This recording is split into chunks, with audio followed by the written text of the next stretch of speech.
Welcome back, friends, to my channel that is Unfolding Path.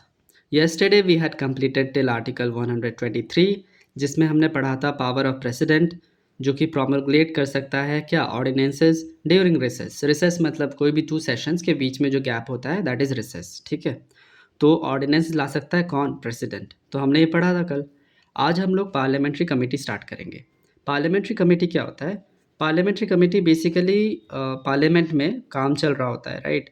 तो कुछ committees भी होती हैं जिनको जिनको टास्क दिया जाता है, कुछ टास्क दिए जाते हैं और टास्क उनको कंप्लीट करना पड़ता है ना? ग्रुपिंग्स में, वेदर वो लोग डिफरेंट पार्टी के हो या कुछ भी हो, उनको ग्रुपिंग्स में टास्क दिया जाता है। ठीक है, तो बेसिकली ये कॉन्स्टिट्यूशन में मेंशन है, लेकिन इन डिफरेंट प्लेसेस, कुछ डिफरेंट प्लेसेस में है, एक जगह पर एकत्रित करके नहीं है। ठीक है, एंड कोई स्पेसिफिक प्रोविज़न नहीं है कि टेन्योर इतना होगा, फंक्शन इतना होगा, एक्सेट्रा। ठीक है, जितने भी मैटर्स हैं इस कमिटी के वो डील करते हैं, कौन करता है? रूल्स ऑफ द 2 हाउसेस, जितने भी 2 हाउसेस के रूल्स हैं उसके हिसाब से वो मैटर डेल्ट होता है। ठीक है, काम होता है।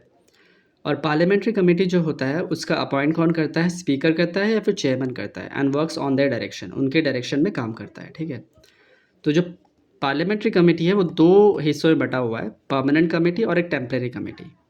परमानेंट से समझ में आ रहा है, परमानेंट दैट इज स्टैंडिंग, है ना, वो खड़ा है ना, उस हिसाब से। एंड टेम्परेरी मतलब एडहॉक, जो कि कुछ समय के लिए आया है, वो चला जाएगा, राइट? और ये इमरजेंसी केसेस में ज़्यादा होता है, समझ में आ रहा होगा, राइट? उस हिसाब से।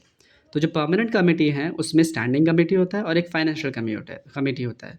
फाइनेंशियल कमेटी में ही public accounts committee, estimate committee, committee on public undertakings, ये 3 डिफरेंट कमिटीज़ होते हैं। ठीक है, तो जो 3 डिफरेंट कमिटीज़ होते हैं इनके कुछ डिफरेंसेस भी हैं, इवन सिमिलैरिटीज़ भी है। So let us first look at the similarities of these 3 committees, public account committee, estimate committee and committee on public undertakings. ठीक है, इन तीनों का सिमिलैरिटी क्या है कि कोई भी मिनिस्टर, पार्लियामेंट का कोई भी मिनिस्टर जो कि होल्ड करता है portfolio like ministry of science, ministry of external affairs, है ना, ministry of education and all, जो पोर्टफोलियो होल्ड कर रहा है वो मेंबर नहीं बन सकता। ठीक है, वो मेंबर तीनों में नहीं बन सकता। Only the private members can become the part of this committees. Okay, these committees जितनी भी, ये सिमिलैरिटी है। और एक सिमिलैरिटी क्या है कि जितने मेंबर्स हुए हैं वो मेंबर का सिर्फ 1 साल ही टेन्योर रहेगा। ठीक है, ओनली 1 ईयर ऑफ टर्म उनका रहेगा, टर्म। और वो सारे के सारे इलेक्ट कैसे होंगे? इलेक्शन कैसा होगा उनका?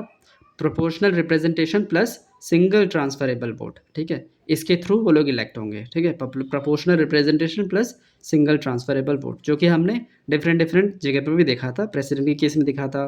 ठीक है, और there are many, like Rajya Sabha के केस में देखा था, है ना?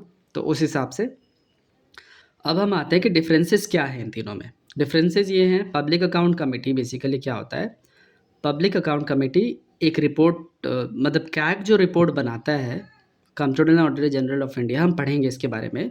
तो जो कैग जो रिपोर्ट बनाता है उसका रिपोर्ट, वैसे हमने पढ़ भी रखा है लेकिन हम और डिटेल में पढ़ेंगे इस चीज़ को। ठीक है, कैग जो रिपोर्ट बनाता है उसका जो रिपोर्ट बनाने के बाद फिर पब्लिक अकाउंट कमेटी उसको पूरा इन्वेस्टिगेट करता है, जांचाई करता है एक्चुअली में रिपोर्ट क्या है क्या नहीं है एंड ऑल एवरीथिंग। ठीक है, फिर उसको वो फिर पूरा बताता है उस हिसाब से। तो पब्लिक अकाउंट्स कमेटी का यही काम होता है। That is why the guide and philosopher of public account committee is CAG, controller and auditor general of India, क्या कहा जाता है। ये इस्टेब्लिश हुआ था 1921 में through government of India act 1919। ठीक है, 1921 में इस्टेब्लिश हुआ था through the government of India act 1919। इसके टोटल मेंबर्स हैं 22 मेंबर्स हैं, 15 from Lok Sabha and 7 from Rajya Sabha. ठीक है, 15 लोकसभा से हैं एंड 7 जो है वो राज्यसभा से हैं। गाइड एंड फिलोसोफर जो हमने पढ़ा, कैग। ठीक है, submits report which are analyse by PAG, PAG के थ्रू एनालाइज होता है, सबमिट करता है कौन? कैग करता है उसको। देन आफ्टर फंक्शन जो है to examine the audit reports of CAG. ठीक है, इनका क्या है फंक्शन? टू एग्जामाइन जो ऑडिट रिपोर्ट है कैग का, उसको एग्जामाइन करके फिर उसको देना उस हिसाब से। ठीक है, अब आते हैं एस्टीमेट कमेटी। एस्टीमेट्स कमेटी क्या होता है? स्टैब्लिश हुआ था 1921 में। इसका रीस्टैब्लिशमेंट भी हुआ था पोस्ट इंडिपेंडेंस, दैट इज़ 1950 में, on the recommendation of John Mathai committee. John Mathai committee के रिकमेंडेशन पे 1950 में इसका रीस्टैब्लिशमेंट हुआ था एस्टीमेट कमेटी का। And estimate committee is one of the largest committee. ठीक है, स्ट्रेंथ के हिसाब से। तो टोटल मेंबर्स इसमें 30 हैं और ऑल फ्रॉम लोकसभा। जितने भी मेंबर्स हैं एस्टीमेट कमेटी के सारे लोकसभा से ही हैं, 30 मेंबर्स। इंक्रीज़ हुआ था 25 से 30 1956 में। ठीक है, 1956 में इंक्रीज़ हो गया था 25 से 30 तक। तो 30 बेसिकली ऑल फ्रॉम लोकसभा। ठीक है। फंक्शन क्या है? To examine estimate included in budget, budget को एस्टिमेट जितना भी हुआ है उसको एग्जामाइन करना और रिपोर्ट देना, ठीक है। एस्टिमेट कमेटी क्या होता है। And this is a permanent body, याद रखना परमानेंट बॉडीज पढ़ रहे हैं, ठीक है। परमानेंट बॉडी के अंदर फाइनेंशियल कमेटी पढ़ रहे हैं और फाइनेंशियल कमेटी के अंदर ये 3 भाग है। तो हमने 2 भाग कंप्लीट कर लिया है। तीसरा भाग है, तीसरा भाग ये बोलता है कमेटी ऑन पब्लिक अंडरटेकिंग्स, ठीक है, जो कि स्टैब्लिशमेंट हुआ था इसका 1964 में on the recommendation of Krishna Menon committee. Krishna Menon committee के रिकमेंडेशन पे 1964 में पब्लिक अंडरटेकिंग्स कमेटी स्टैब्लिश हुआ था। टोटल मेंबर्स हुए थे 22 मेंबर्स, जिसमें 15 members from Lok Sabha and 7 members from Rajya Sabha. Increase हुआ था from 15 to 22 in 1974. These are the small facts that we have to remember somehow because these comes in exams, ठीक है। Chairman is from Lok Sabha, Lok Sabha से chairman होता है, याद रखना चेयरमैन जो होता है इस कमेटी का वो लोकसभा से आता है, ठीक है। फंक्शन क्या है इसका? To examine reports and accounts of public undertakings, जितनी पब्लिक अंडरटेकिंग्स हैं उनके रिपोर्ट्स और उनके अकाउंट्स को एग्जामाइन करना, ठीक है। इसका फंक्शन है committee on public undertakings. Salient features of all financial committees क्या क्या है? इलेक्शन इनका प्रोपोर्शनल रिप्रेजेंटेशन होता है, सिंगल ट्रांसफरेबल वोट हमने पढ़ा। Appointed elected by the house of the nominated by speaker and chairman के द्वारा नॉमिनेटेड होते हैं, ठीक है, इलेक्टेड भी होते हैं। टर्म होता है इनका 1 साल।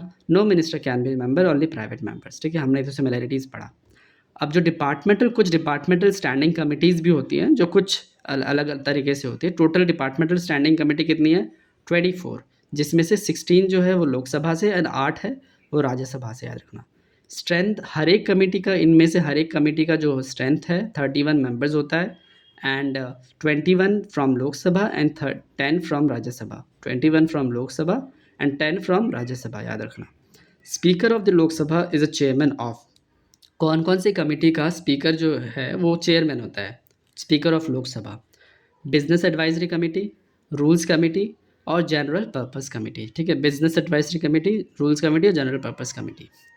अब याद रखना डेप्यूटी स्पीकर जो होता है वो किसी भी अगर कमेटी का मेंबर है तो फिर वो ऑटोमेटिकली चेयरमैन बन जाएगा उस कमेटी का, ठीक है। याद रखना डेप्यूटी स्पीकर अगर किसी भी कमेटी का मेंबर है, ठीक है, तो ऑटोमेटिकली वो बन जाता है चेयरमैन, ठीक है। वैसे ही डेप्यूटी स्पीकर जो है वो committee on private members bill, इस कमेटी का चेयरमैन होता है, ठीक है। So this is what all for today's class. I hope you are liking and these classes. Tomorrow we will start from state legislature. Okay. So please like, share and subscribe. Bye bye.